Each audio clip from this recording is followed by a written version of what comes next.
galerinha! A professora Tabita chegando aqui com você para a gente estar juntinho trabalhando agora a aula 27.1. É isso aí. E na aula de hoje a gente tem uma pessoa muito importante aí para a comunidade ali de Ji-Paraná, né? Creio que Nova, e agora eu vou esquecer o nome, mas enfim, lá de Ji-Paraná, tá bom? Vocês vão ver esse pecuarista maravilhoso. E lógico que a gente está falando então de quê, professora? Qual é o assunto da nossa aula 27? A gente ainda está falando sobre manejo e criação bovina, mas agora o nosso enfoque vai ser com gado leiteiro, tá bom? E dentro dessa pegada nós vamos aqui falar sobre os bovinos de leite, as ofertas para esse mercado, como que anda esse mercado aí no Brasil, manejo alimentar, manejo sanitário, reprodução, melhor, né? E também o sistema de produção, tá bom? E aí, nisso, eu já convido você para, juntinho comigo, assistir aí essa externa produzida desse produtor aí de Paraná. Vamos lá? E aí, galera, nós estamos aqui então para falarmos sobre a questão da criação de gado. É isso mesmo. E durante a aula de NBAZ, que nós estamos falando de criação, a gente vai falar de gado de corte e gado de leite. Nós estamos aqui com o seu Gilmar. Estamos na área dele, no ambiente dele, onde ele cria gado de leite, né, seu Gilmar? Como é que funciona todo esse processo de amamentação dos filhotes, dos bezerros? Fale para nós. Então, o bezerro nasce e aí no começo ele quase não come capim, ele mais é mama, mais é leite. Aí nos 2 a 3 meses ele começa já a comer capim, já começa a diminuir o impacto na vaca, né? E aí já começa, aí até os 7 meses, e até de 7 a 10 é uma época boa para estar desmamando ele, tirando ele da vaca, né? Para ele, aí joga ele sozinho para ele seguir a vida dele e já descansar a mãe dele para a próxima cria. É isso aí, galera. Então a gente associa a NBAZ aí também com a questão reprodutiva, né? E falando também desse cuidado dos mamíferos com os seus filhotes. É isso aí. Mas a pegada a gente continua durante a aula, beleza? E jogou para mim a Tabita de lá, jogou para a Tabita de cá. É isso aí, galera. Então a gente vai dando continuidade aqui para a nossa aula e vocês viram a importância que tem, né, da alimentação. A gente já falou aí em algumas aulas, a gente vai enfatizar também nessa aula sobre a importância da alimentação da vaca, que é a produtora, a mantenedora da cria e da produção do leite, que é o enfoque geral aqui da nossa aula, tá bom? Então vamos dar continuidade, joga aí, abre para mim, né, diretor? Pronto, tá bom? Olha lá, bovinos de leite. Então, quando a gente fala da questão do leite, a gente tem que lembrar, né? E aí na nossa Rondônia Rural Show sempre é dado muita ênfase, né, a toda essa cadeia produtiva, né? Em relação a ela, uma das mais importantes do complexo agroindustrial brasileiro, movimenta anualmente cerca de 10 bilhões e emprega aí 3 milhões de pessoas, das quais acima de 1 milhão são produtores, tá bom? Então, a gente tem nesse cenário, né, do sistema agroindustrial e a produção, os pecuaristas que fazem aí, trabalham com gado leiteiro, toda a importância, porque você está trabalhando aí com a questão de um alimento, né? O leite é um alimento, vai fornecer proteínas, vai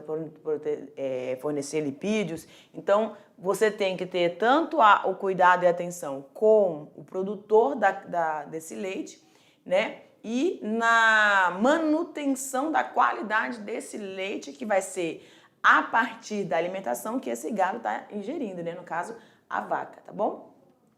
Em relação ao mercado, o leite está entre os 6 produtos mais importantes da agropecuária brasileira, ficando aí à frente de produtos tradicionais, como o nosso cafezinho maravilhoso, né? E o nosso café beneficiado e o nosso arroz. O agronegócio do leite e seus derivados vão desempenhar um papel relevante no suprimento de quê? Alimentos e na geração de emprego e renda para a população. Então, uma das situações que mais movimentam aí a questão do nosso PIB, né, vamos dizer assim, do nosso país, é justamente a agroindústria e o foco maior para a produção do leite, né? O Brasil é o sexto maior produtor de leite do mundo e cresce a uma taxa anual de 4%. Superior, gente, interessante isso, né? Superior a de todos os outros países que ocupam os primeiros lugares. Então, essa taxa de crescimento anual, ela é acelerada aqui no nosso Brasil, né? Isso são bênçãos de Deus mesmo. Respondemos por 66% do volume total de leite produzido no nosso país, que vai compor aí, então, o Mercosul. Tão importante, tão trabalhado aí dentro das nossas aulas aí de geografia com nossos professores Carlos e Jorge, né? Depois você vai dar a volta lá nas aulas dos profs e dá uma olhada lá na questão do Mercosul, porque aqui a gente não vai adentrar, tudo bem? Vamos lá. Pelo faturamento de alguns produtos da indústria brasileira de alimentos na última década, pode-se avaliar a importância relativa do produto lácteo. Nesse contexto, esse agronegócio nacional vai registrar aí 248% de quê? Do aumento contra 78% de todos os outros segmentos. Gente, deixa eu vir para cá com você. Preste atenção aí, ó. Olha essa porcentagem. 248% de aumento contra 78% para todos os outros demais segmentos que movimentam a renda, a economia do nosso país. É muito. Então, você que é produtor de gado leiteiro ou trabalha, né, com as duas situações, você tem que lembrar e sim valorizar a importância que você tem aí dentro dessa questão econômica, socioeconômica, né? Porque quando a gente está falando de leite, a gente está falando da qualidade de vida, ou seja, vários produtos no mercado são à base de leite. Tem, né, como base o leite. E também a gente vai ter os derivados, né, o queijo aí, enfim, tá bom? Então é um produto muito importante aí para a nossa economia. Continuando, então, pode abrir para mim. Agora a gente vai falar um pouquinho sobre esse manejo alimentar. E a prof tá querendo perder a voz. Meu Jesus, acha minha voz. Vamos lá. As vacas, elas precisam de muito tempo ao longo do dia para satisfazer as necessidades alimentares. Então, lembram que nós falamos aí dos sistemas extensivo, né? Semi-intensivo e o intensivo? Ok. Nós vimos na aula anterior que quando há uma escassez, uma estiagem muito grande, o que vai acontecer? Normalmente você recorre, a gente estava falando de gado de corte, né? Estávamos falando então. Aí quando você recorre então ao sistema do gado que está sendo trabalhado dentro do sistema intensivo, onde ele ganha peso rápido, onde ele não fica à mercê, né? Ou na dependência da pastagem, né? Então ali a gente tem todo um equilíbrio de ração, uma forragem toda preparada, né? Enfim. E aí aumenta o preço da carne nesse período, mas o que a gente está querendo enfatizar? Que a alimentação desses animais é de suma importância. E eles são animais que a gente classifica como animais mamíferos ruminantes. Isso quer dizer que eles apresentam dentro do seu trato digestório uma região, uma primeira parte ali desse seu trato digestório chamada de rumen. Esse rumen é que ele vai...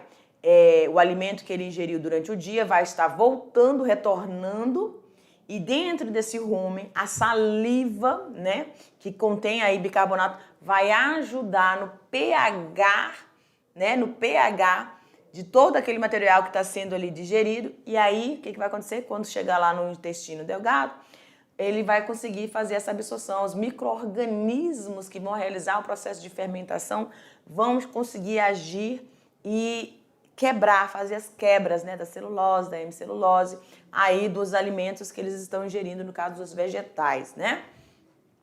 Então, eles precisam de um grande período de tempo para o pastejo, eles precisam estar ali se alimentando, né? E aí depois eles vão fazer esse processo de ruminar.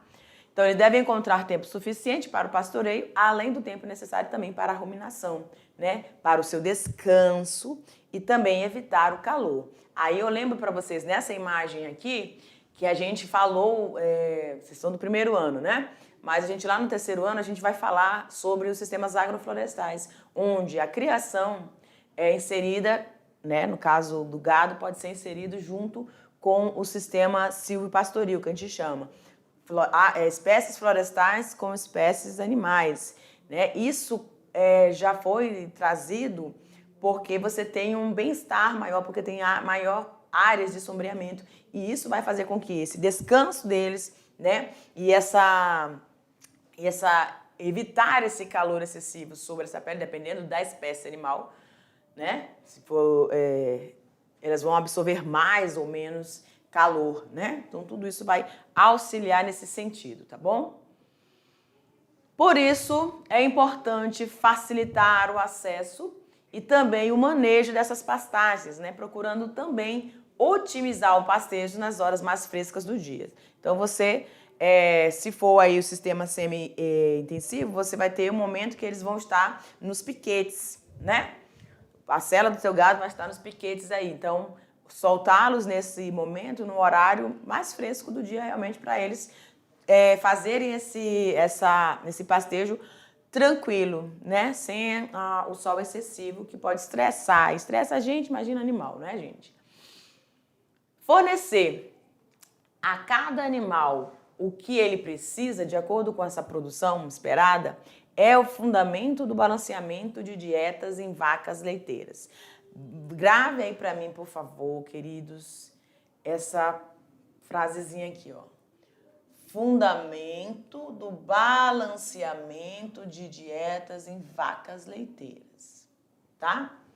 Olha só, cada animal, devido à sua genética, devido à sua predisposição a quê, professora? Agentes infecciosos, patogênicos, né? Peso, a sua idade, tem uma necessidade alimentar. É só você lembrar, deixa eu vir para cá de novo, ó. É só você lembrar de você ou dos seus familiares. Dentro da sua casa pode ser que tenha aí a presença dos seus avós, dos seus pais, dos seus irmãos. São faixas etárias diferentes. E aí a gente precisa dar uma organização na casa, no sentido alimentar, para tentar inserir de acordo com a necessidade da fase que eles estão vivendo. Por exemplo, uma pessoa de idade, né? Dependendo das suas condições físicas, né? De saúde, ela vai optar por um alimento mais pastoso, que tenha menos dificuldade para estar mastigando, até porque às vezes a pessoa já não tem toda a sua dentição, não é? Então o trato digestivo vai ficando um pouco mais lento, o processo é desacelerado, né? Vai se desacelerando, tá? A máquina já deu tudo de si agora, já está começando a querer aí dar umas engatadas, né? Ui, Jesus, fecha aí pra mim, diretor! Bota aí.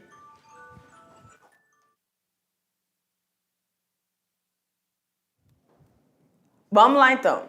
Foi um pequeno percalço aqui, gente. Acontece. E aí, você vai, então, dando o equilíbrio, né? As crianças menores, você vai inserindo aí uma fruta, um iogurte, né? Aquilo que seja mais maleável também, atrativo para a criança. E aí, os jovens e os adultos vão se alimentando aí, pegando bastante legumes, tudo. Então, de acordo com as necessidades de cada faixa etária, que é o que está dizendo aqui, ó.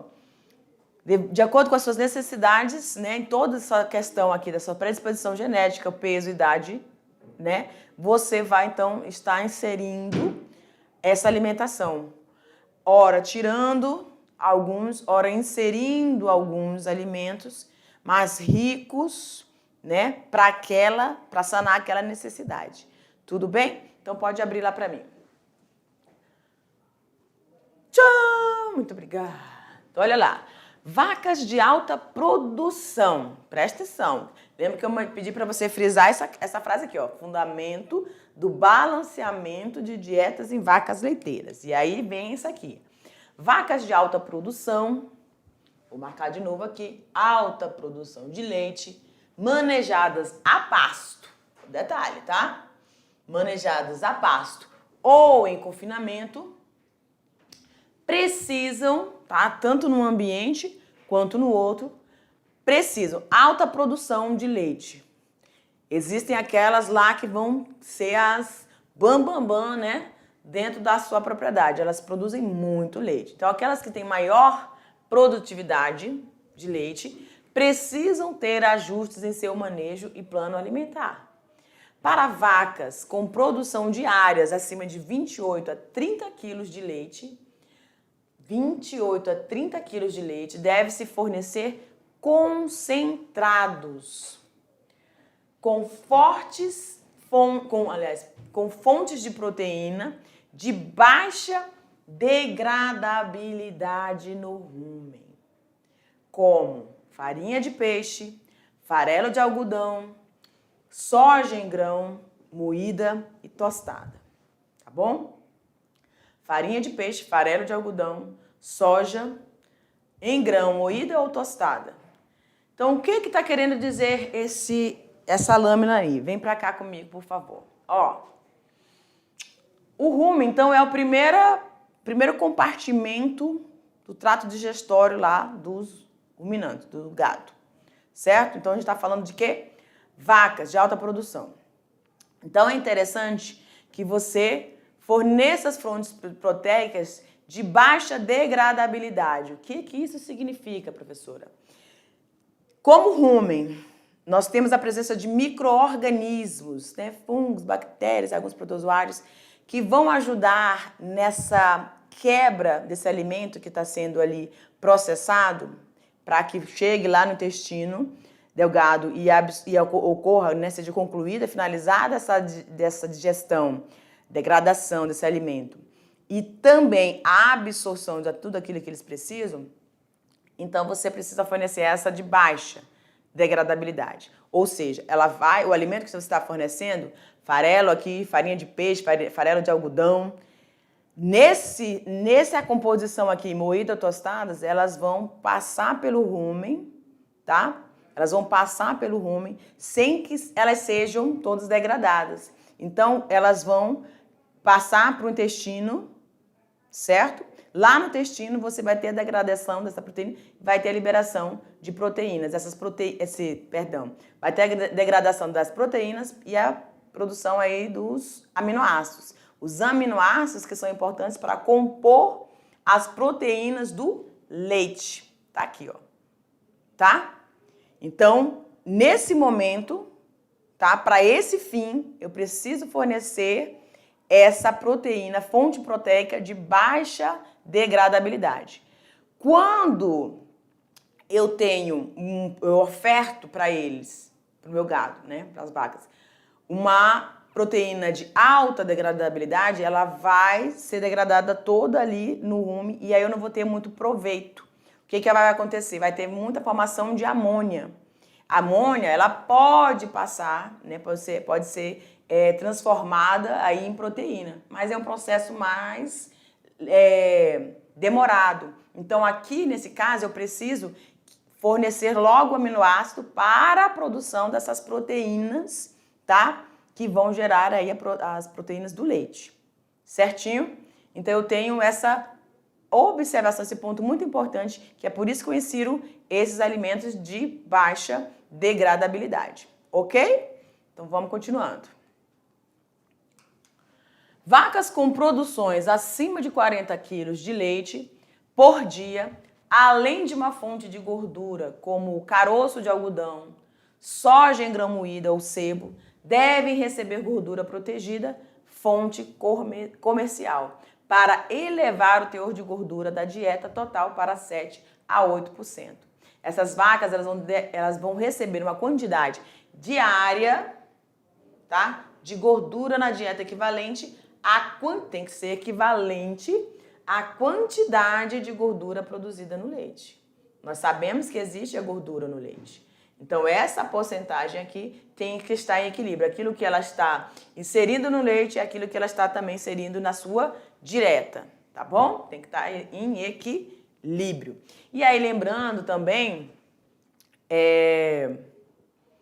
que precisa... Tá, depois eu falo dessa outra situação aqui. Vamos seguindo.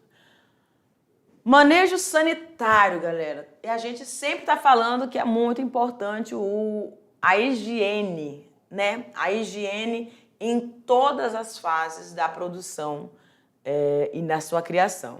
Então, olha lá. De nada adianta o animal ter alta capacidade de produzir leite se ele ficar doente. Claro, né? Já pensou você ter uma atleta? Deixa eu vir pra cá. Porque na mediação tecnológica nós temos atletas. Temos, sim. Ó, o carinha ou a menina passam meses em treinamento. Meses policiando aí a sua ingestão de carboidrato, de lipídios, para controlar, né, dosar e tudinho, para ficar sadio. E regrando tudo isso, fazendo atividade física, se alimentando bem, mantendo a sua performance, de nada adiantaria isso se no dia, na véspera de uma Olimpíada, de um jogo aí nacional ou internacional que seja, a pessoa ficar doente. Porque mesmo a pessoa se cuidando, ela pode vir a ser acometida de uma doença, gente. Vírus e bactérias estão aí mesmo, né? E aí, já pensou uma situação que trágico isso, a pessoa se preparou tanto e, infelizmente, por uma situação de ausência de saúde, ela não vai poder mostrar para o mundo tudo aquilo que ela estava preparada para fornecer. Mesma coisa aqui do nosso gado, né? A vaquinha tá ali, ó, 100% produzindo leite. Mas se ela for contaminada por uma questão de um manejo de forma errada ou um manejo não realizado nos mínimos detalhes, tá? Não vou dizer errado, não. Nos mínimos detalhes, a vaquinha pode adoecer. É prejuízo na certa, tá bom? Pode abrir para mim de novo, diretor.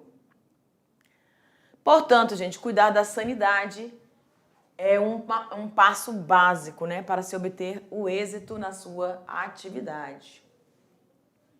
Vacinações e desverminações periódicas, qualidade e limpeza no manejo da ordenha.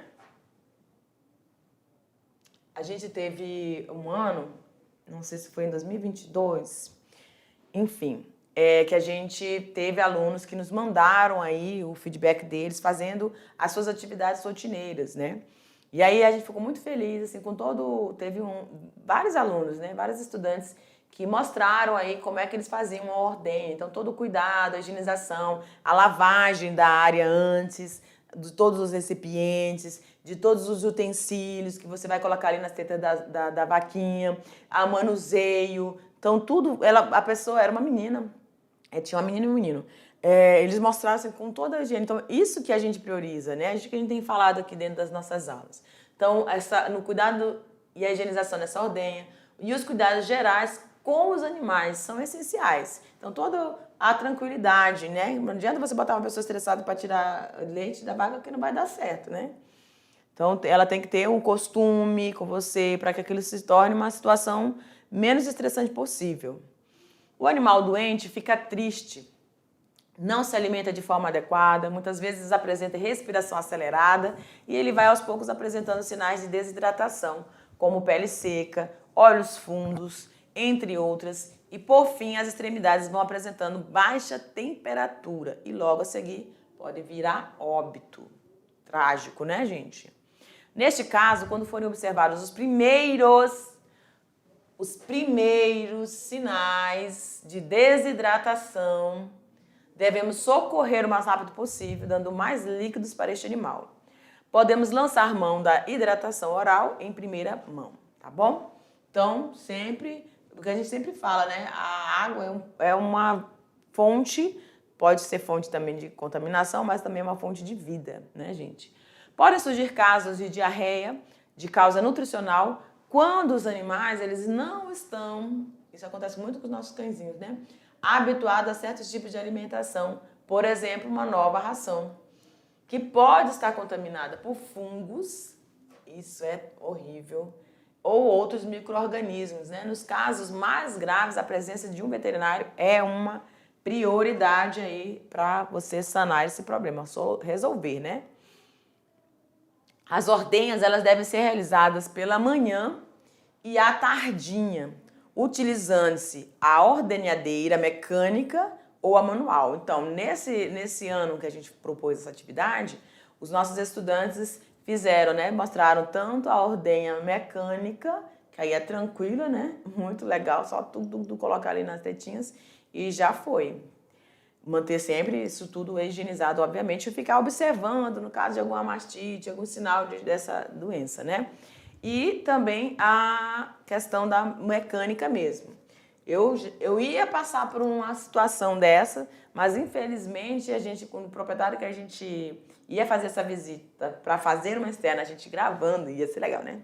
Não foi possível, que ele teve que sair, se ocorreu uma situação lá, e aí a gente não conseguiu. Mas quem sabe, um dia nós vamos estar aí na sua propriedade, cedinho, bem cedinho, e aí a gente vai acompanhar você e você me ensina, tá bom? Eu vou ficar muito feliz. Seguindo, no ato da colheita do leite, recomenda-se que seja feita, antes da ordenha, a lavagem completa das mãos. Claro, né? Tudo que a gente vai fazer relacionado ao alimento, ou mesmo entrar num ambiente, sair para o outro, você precisa estar sempre higienizando. A gente aprendeu muito isso com a pandemia, né, gente? Eu, pelo menos no largo, a minha bolsa sempre tem álcool, sempre tem, então, quando tem água disponível, a água e sabão é muito importante, tá? Chegar, a sair, enfim. Com água e sabão, seguida preferencialmente da desinfecção em solução à base de cloro, iodo e também da clorexidina.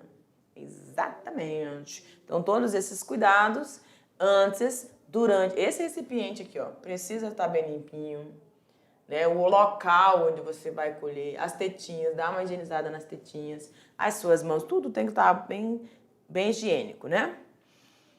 Primeiros 3 ou 4 jatos devem ser retirados em uma caneca telada ou de fundo preto, com o objetivo de quê, professora? De diagnosticar a mastite clínica e estimular a descida do leite. Então, você dá umas puxadinhas e os 3 e 4 jatinhos você vai fazer essa observação desse leite, né, para verificar essa presença, essa enfermidade e também fazer esse estímulo, né, manual, tá? Existindo resfriadouro na propriedade, o leite vai ser ordenhado, deve ser imediatamente depositado no resfriador. Caso não exista esse resfriador na propriedade, o leite então deve ser colocado em quê? Em latões, como a gente está mostrando aqui, que devem ficar em local fresco, limpo e sombreado. Não vai botar, lógico, né? Vocês que são produtores de leite sabem muito bem disso, que não pode ficar expondo a temperaturas elevadas, né? Enfim, é uma proteína ali dentro desse leite. A proteína se desnatura muito facilmente, aí já foi. Fermenta, aí já foi, perdeu. Terminada a ordenha, os latões devem ser levados ao resfriador comunitário antes de completar 2 horas após o término dessa ordenha. Tá? Então, o processo aí bem acelerado. Então, por isso existe o planejamento. Fez a ordenha, já depositou aqui nos galões, já vai disponibilizando aí para a gente levar para o refrigerador, né? O resfriador. Vamos falar um pouquinho das raças, né?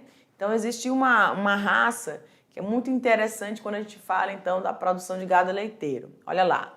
Com raras exceções, os sistemas de produção da região são compostos de animais mestiços ou holandês-gir, né, que a gente chama aí pela sigla HZ, com grau de sangue variando de 1 para 2 a 7 para 8, né?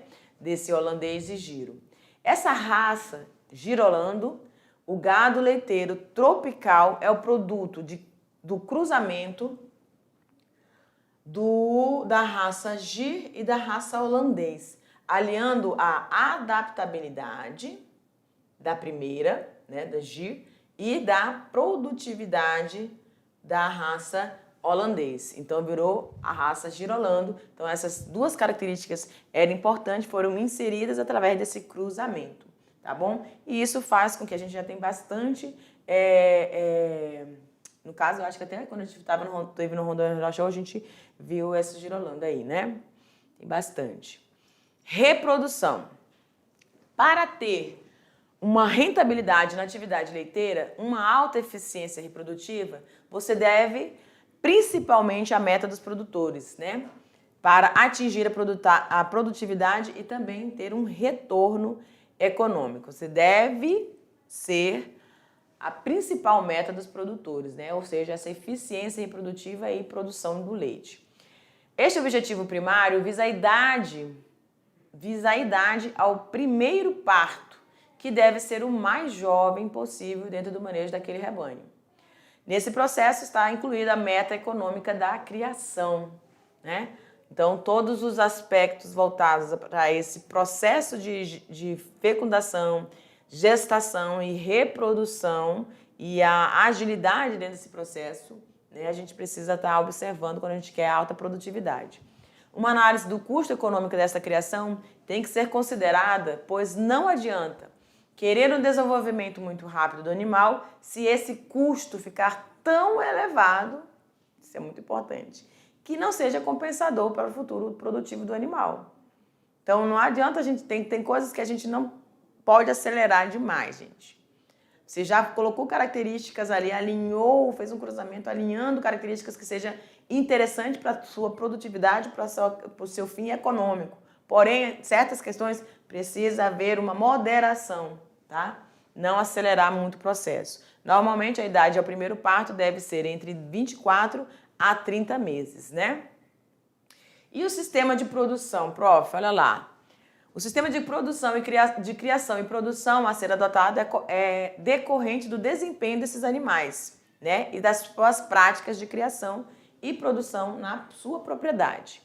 Esse desempenho pode ser estimado, então, pela média de produção do leite, por lactação, produção de leite diária, entre outros aspectos. E aí a gente tem aí, ó, os rebanhos podem ser divididos em 3 níveis de criação, tá? 3 níveis de criação e produção. Primeiro, alto, que propicia aí produções acima de 4.200 quilos de leite, né, de lactação. Médio, 2.800 a 4.200 de lactação. E o baixo, de 2.800, né, a partir de 2.800, abaixo de 2.800, tá certo? Então, o mais alto, 4.200, e aí fica nesse intermédio aí até abaixo de 2.800, que é o que a gente considera a produtividade leiteira muito baixa, tá bom? Então você vai fazendo essas classificações de acordo com com as raças que você inseriu aí dentro da sua propriedade. Normalmente você vai trabalhar com 2, 3, né? Para os fins que você estimou aí da sua produção. A gente vai finalizando aqui e aí a gente já se encontra numa revisão, tá bom? Te aguardo. Espera aí.